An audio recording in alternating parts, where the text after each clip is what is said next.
بسم اللہ الرحمن الرحیم۔ السلام علیکم۔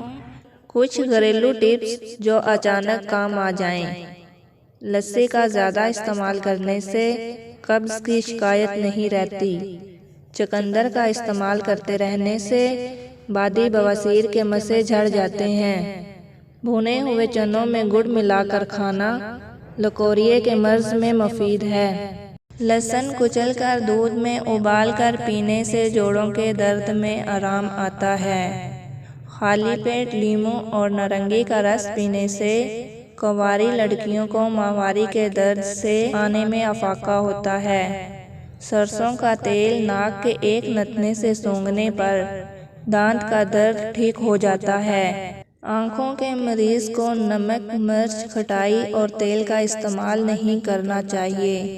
چھوارے کی گٹھلی منہ میں رکھنے سے گلے کی خشکی دور ہو جاتی ہے۔ سرسوں کا تیل گرم کر کے کان میں ٹپکانے سے کان کا درد ٹھیک ہو جاتا ہے۔ ہفتے میں ایک دن فاقہ کرنے سے جسم تندرست رہتا ہے۔ مزید اچھی ویڈیوز دیکھنے کے لیے میرے چینل کو سبسکرائب کریں، لائک کریں۔ اللہ حافظ۔